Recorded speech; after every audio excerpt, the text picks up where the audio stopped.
الله وبركاته. الحمد لله والصلاة والسلام على رسول الله محمد بن عبد الله. أما بعد، قال الله تعالى في كلامه القديم: وأمرهم شورى بينهم ومما رزقناهم ينفقون. آمنا بالله صدق الله مولانا العظيم. சங்கைக்கும் மிகுந்த மரியாதைக்கும் உரித்தான மேலான பெரியவர்களே, பாசத்திற்குரிய சகோதரர்களே, அருமை நாயகம் ஸல்லல்லாஹு அலைஹி வஸல்லம் அவர்களின் நல்வாக்கியங்கள் நிறைந்த உம்மத்துமார்களே, அல்லாஹ் ரப்பல் ஆலமீன் நமக்கு தெளிவான ஒரு அறிவு ஞானங்களை கொடுத்து மற்ற உயிரினங்களை காட்டிலும் அறிவில் சிறந்து விளங்கக்கூடிய மக்களாக நம்மை ஆக்கி அமைத்துள்ளார், படைத்துள்ளார். ஆனாலும் நம்முடைய யோசனைகள், நம்முடைய சிந்தனைகள் சில சமயம் அது தவறான ஒன்றின் பக்கம் சென்று விடுகிறது. ஒரு சரியான முடிவை நாம் எடுக்க முடியாமல், ஒரு சரியான தீர்வை நாம் காண முடியாமல் அப்படியே திணறி நிற்கிறோம், தத்தளித்து நிற்கிறோம். என்ன செய்யலாம்? இப்படி ஒரு பிரச்சனை வந்துவிட்டது, அல்லது நாம் இப்படி ஒரு பெரிய நிகழ்ச்சியை நடத்தியாக வேண்டுமே, எப்படி அதை நிகழ்த்தலாம், எப்படி அதை நடத்தலாம் என்று அப்படியே யோசிக்கிறோம். நமக்கு ஒன்றும் புலப்பட மாட்டேங்குது. இத்தனைக்கும் அல்ஹம்துலில்லாஹ் நாம் எல்லோருமே அல்லாஹ்வால் அறிவு ஞானம் படைக்கப்பட்ட ஒரு படைப்பு, அறிவிலே சிறந்து விளங்கக்கூடிய ஆட்கள். ஆனாலும் நமக்கு ஒரு தீர்வை காண முடியாமல், ஒரு முடிவை நெருங்க முடியாமல் தவிக்கிற போது இஸ்லாம் ஒரு அழகான வழியை நமக்கு காட்டித் தருகிறது.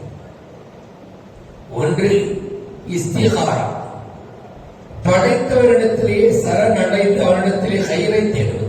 நமக்கு கயிறு எது, ஷர் எது, நாம் எடுப்பது நல்ல முடிவா தீய முடிவா, இது லாபத்தை தருமா நஷ்டத்தை தருமா என்றெல்லாம் அப்படியே திணறி நிற்கிற போது, ரப்பே உன்னுடைய கையில் என்ன இருக்குது? கயிறும் இருக்குது, ஷர்ரும் இருக்குது.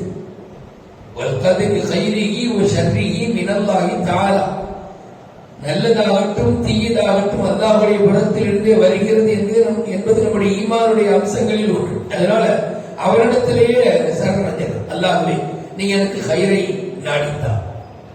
ஏனென்றால் அல்லாஹ் முஃமின்களுக்கு கொடுத்த ஒரு தனி சிறப்பு, முஃமின்களுக்கு நடக்கிற எல்லாமே கயிறு தான், எதுவுமே ஷர் இல்லை. நமக்கு வர்ற நோய் இருக்கு பாத்தீங்களா, இந்த நோய் நொடிகளும் நமக்கு கயிறு. நமக்கு வியாபாரத்துல நஷ்டம் வருது பாத்தீங்களா, இந்த நஷ்டமும் நமக்கு கயிறு தான். நம்முடைய குடும்பத்துல நல்ல போயிட்டு குடும்பத்துல ஏதாவது பிரச்சனை வருது பாத்தீங்களா, இதுவும் கயிறு தான். ஏன்னா முஃமின்களுக்கு அல்லாஹ் எல்லாவற்றையுமே கயிறாக ஆக்கியுள்ளார், அதில் மாற்று கிடைத்தது. இரண்டாவது, எல்லாமே அல்லாஹ் தஆலாவுடைய விதியின்படி தக்தீரின்படி நடக்கிறது. அதிலையும் நமக்கு எந்த விதமான சந்தேகமும் இல்லை. இரண்டுக்கும் இடையில நாம் கயிறை தேடி நல்லது நமக்கு எது என்பதை தேடி நாம் அலைகிற போது நமக்கு கிடைக்கக்கூடிய இரண்டு வழிகளில் ஒன்று இஸ்திகாரா, கயிறை தேடுவது. ஒரு 2 ரக்காத்து நஃபில் தொழுகை ஹதீஸில் வருது. ஹஜ்ரத் சஹாபாக்கள் ஹஜ்ரத் அப்துல்லாஹ் பின் மஸ்ஊத் ரலியல்லாஹு அன்ஹு சொல்றாங்க, நபிகள் நாயகம் ஸல்லல்லாஹு அலைஹி வஸல்லம் அவர்கள் எங்களுக்கு இஸ்திகாராவுடைய தொழுகையை கற்றுத் தந்தார்கள் அப்படின்னு சொல்லிட்டு 2 ரக்காத்தை நாம் தொழுகிறோம். நஃபிலான தொழுகை. ஒரு இன்டர்வியூக்கு போறோம், அல்லது ஒரு வேலை விஷயமாக போறோம், ஒரு விசா விஷயமாக போறோம். எதுக்கு நம்ம ஒரு காரியத்துக்கு நம்ம புறப்படுகிற போது, ஒரு மெயினான காரியம், அது நம்முடைய லைஃப் முடிவு பண்ணக்கூடிய காரியம் அப்படின்னு வச்சுக்கிறது. அல்லது நம்முடைய மகனுக்கு நாம் ஒரு பெண்ணை பார்க்க போறோம்னு வச்சுக்கிறது. எதுவெல்லாம் நாம் ஒரு பெரிய காரியமாக புறப்படுவோம், அதற்கு முன்பு 2 ரக்காத்து தொழுதுவிட்டு அல்லாஹ்விடத்தில், அல்லாஹ்வே உன்னிடத்திலேயே கயிறு இருக்கிறது, உன்னிடத்திலேயே சகல விஷயங்களும் இருக்கிறது, நாங்கள் உன்னிடத்திலே கயிறை தேடுகிறோம். அல்லாஹும்ம இன்னி அஸ்தகீருக்க, அல்லாஹ்விடத்திலே கயிறை தேடுகிறோம்.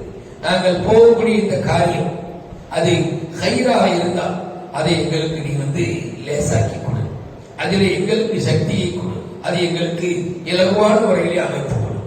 ஒருவேளை நாங்கள் போகக்கூடிய இந்த காரியம் எங்களுக்கு ஷர்ராக இருந்தால் அந்த ஷர்ரை எங்களை விட்டு நீக்கிவிடு, அந்த ஷர்ரை விட்டு எங்களை தூரமாக்கிவிடு என்று அழகான கருத்து பொதிந்த ஒரு துஆ ஹதீஸ்ல வருது. அந்த துஆவை நாம் தொழுத பின்பு ஓதிவிட்டு செல்ல வேண்டும். இது ஒரு வழி, இதுக்கு பேர் இஸ்திகாரா. மற்றொரு வழி உண்டு இஸ்திஷாரா, ஆலோசனை கேட்டு. ஹஜ்ரத் இமாம் ஹசன் பஸ்ரி ரஹ்மத்துல்லாஹி வந்து ஒருத்தர் ஆலோசனை கேட்டார்.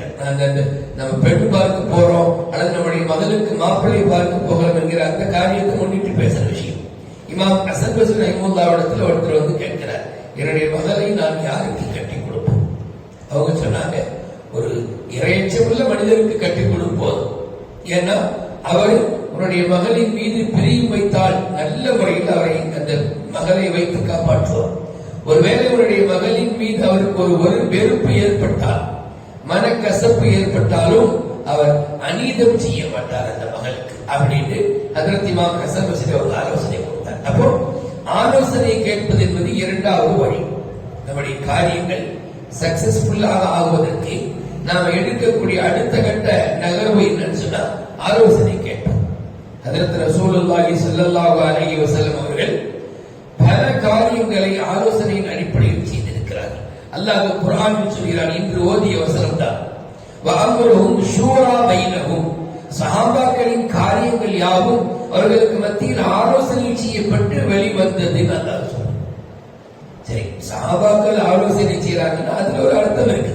நபி ஸல்லல்லாஹு அலைஹி வஸல்லம் ஆலோசனை செய்யணும், அல்லாஹ்வுடைய வஹி வந்திருக்கிறது.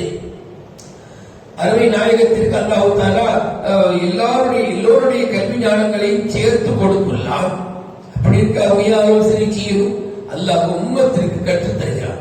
மாணவியே ஆலோசனை செய்கிற போது மக்களாகி நீங்கள் ஆலோசனை விட்டு நீங்கி விடாதீங்க. 4 பேர்த்த கேளு, அந்த துறை சார்ந்த நபர்கள்ட்ட கேட்கணும். நம்ம என்ன துறையில் வியாபாரம் என்று எடுத்துக்கொண்டால் அதுல ஏற்கனவே கதை கண்ட மக்களிடத்துல போய் இந்த மாதிரி நான் இப்படி பிசினஸ் பண்ணலாம் இருக்கேன், இதுக்கு நான் என்ன செய்யணும், இது எனக்கு சூட் ஆகுமா, ஏன்னா இவங்களை பத்தி தெரியும் அவங்களுக்கு. அப்போ துறை சார்ந்த நபர்களிடத்தில் ஆலோசனை செய்வது. இரண்டாவது விஷயம், இந்த எதுவெல்லாம் ஃபர்து எதுவெல்லாம் ஹராமு என்று ஹலால் ஹராம் முடிவாயிடுச்சு பார்த்தீங்களா, அல்லாஹ்வால சொல்லப்பட்டுச்சு பார்த்தீங்களா, அல்லாஹ் அவங்க ரசூல் நமக்கு டிசைன் பண்ணி சொல்லிட்டாங்கல்ல, இதுல போய் ஆலோசனை செஞ்சுட்டு கூடாது. நான் வந்து தொடலாமான்னு பாக்குறேன், ஷாபான்ல தொடட்டுமா ரமலான்ல தொடட்டுமா, இந்த ஆலோசனை தப்பு, இது செய்யவே கூட. அல்லாஹ் வந்து பருவ வயதை அடைந்ததிலிருந்து கபருக்கு போறவருக்கு தொழும்படி சொல்லிட்டான். இதுக்கப்புறம் நீங்க போய் 4 பேர்த்த எனக்கு ஒரு இன்னைக்கு நாளைக்கு ஆரம்பிக்கலாமா அல்லது அடுத்த வாரத்துல, இந்த மஷ்வரா கேட்பது என்பது பரவான காரியங்களிலோ அல்லது எது தடுக்கப்பட்டுச்சோ அந்த விஷயத்தை விட்டு நீங்கி இருக்கும் விஷயத்துல நாம் ஆலோசனை கேட்கக்கூடாது. வமாகானலி முஃமினின் வலா முஃமினத்தின் இதா கதல்லாஹு ரசூலுஹு அம்ரன் அன் யகூன லஹுல் ഖിയറத்து மின் அம்ரி. அல்லாஹ்வும் ரசூலும் ஒரு விஷயத்தை முடிவு செய்த பிறகு எந்த முஃமினான ஆணும் எந்த முஃமினான பெண்ணும் அது விஷயத்திலே ஒரு ஆலோசனையோ ஒரு இஷ்டம் எடுப்பதோ அனுமதி இல்லை. அப்ப நபி ஸல்லல்லாஹு அலைஹி வஸல்லம் அவர்கள் ஆலோசனை கேட்டிருக்கிறார்கள், சஹாபாக்கள் ஆலோசனை கேட்டு எதுவும் செய்திருக்கிறார்கள். என்ன காரணம்? உம்மத்தின் கடைசி கட்ட மக்கள் வருகிற வரை அவர்கள் தங்களுடைய காரியங்களின் போது தங்களுடைய அந்த பிரச்சனைகளின் போது யாருக்காவது 4 விஷயத்தை கேட்கணும். ஆலோசனை கேட்பதற்கு வயதிலே மூத்தவராக இருக்கணும் என்பது அவசியம் இல்லை, அந்த துறை சார்ந்த நபராக இருக்கலாம். நபிகள் நாயகம் ஸல்லல்லாஹு அலைஹி வஸல்லம் ஒரு முறை ஆயிஷா ரலியல்லாஹு அன்ஹாவுடைய அந்த ஒரு சப்ஜெக்ட் வந்தபோது, அவர்கள் மீது ஒரு இட்டு கட்டக்கூடிய நிகழ்ச்சி வந்தபோது, ஒரு இஷ்யூ வந்தபோது நபி ஸல்லல்லாஹு அலைஹி வஸல்லம் அலி ரலியல்லாஹு அன்ஹு இடத்திலேயும் உஸாமா இப்னு ஸைத் இடத்திலேயும் அவர்கள் ஆலோசனை கேட்டார்கள். உஸாமா ரலியல்லாஹு அன்ஹு 2 பேருமே யாருங்க? நாயகத்தினுடைய மகன் மற்றும் பேரனுடைய ஸ்டேஜில் உள்ளவர். அலி ரலியல்லாஹு அன்ஹு வந்து ரசூல் ஸல்லல்லாஹு அலைஹி அவங்களுக்கு உடன்பிறவான் தம்பி. கிட்டத்தட்ட நாயகத்தில் தான் வளர்ந்தாங்க 10 வயசுல இருந்து. அதே மாதிரி உஸாமா இப்னு ஸைத் வந்து நாயகம் ஸல்லல்லாஹு அலைஹி அவர்களால் எடுத்து வளர்க்கப்பட்ட ஒரு மகனுடைய மகன், ஒரு பேரனுடைய ஸ்டேஜ். அப்போ தனக்கு மகன் தனக்கு பேரன் என்கிற அந்த நிலையில் உள்ள 2 சஹாபிகளுக்கு ஆலோசனை கேட்கிறார். என்ன புரியுது? ஆலோசனை கேட்பதற்கு நாம நம்மை விட வயதிலே மூத்தவரை தேடணும் விஷயம் இல்லை, அந்த துறை சார்ந்த விளக்கங்கள் தெரிந்திருந்தார், மார்க்கம் சார்ந்த விஷயங்களாக இருந்தால் மார்க்க அறிஞர்களிடத்தில் ஆலோசனை கேட்கலாம். அது என்ன மார்க்கம் சார்ந்த விஷயம் வந்து சந்தேகத்திற்கான பதிலும் எடுத்துக்கொள்ளலாம், அல்லது வேற ஏதேனும் நான் சொன்ன இந்த மாப்பிள்ளை பார்க்கிறது பொண்ணு பார்க்கிறது இது விஷயமாக இருந்தாலும் முக்கியம். மொத்தத்துல நம்முடைய காரியங்கள் அது எப்ப நமக்கு முடிவு எடுக்க முடியாமல் தடுமாறும், எல்லா விஷயத்திலையும் அல்ல, எது நமக்கு ஒரு முடிவு தெரிய முடியாமல் இருப்போம் அதில் அந்த துறை சார்ந்த மக்களிடத்தில் ஆலோசனை கேட்க வேண்டும். அல்லாஹ் ரப்பல் ஆலமீன் அவருடைய குர்ஆனிலே நமக்கு என்ன ஆலோசனைகளை தந்திருக்கிறார். அருமை நாயகம் ஸல்லல்லாஹு அலைஹி வஸல்லம் தன்னுடைய வாழ்நாளில் எப்படி அவர்கள் ஆலோசனையை மேற்கொண்டு காரியங்களை நகர்த்தினார்களோ அதே போல நாமும் நம்முடைய வாழ்க்கையில் அல்லாஹ்வும் ரசூலும் சொன்னது போல வாழக்கூடிய தௌஃபீகை அல்லாஹ் நமக்கு தந்தருவானாக. ஆமீன் ஆமீன் யா ரப்பல் ஆலமீன். அஸ்ஸலாமு அலைக்கும் வரஹ்மத்துல்லாஹி வபரகாத்துஹு.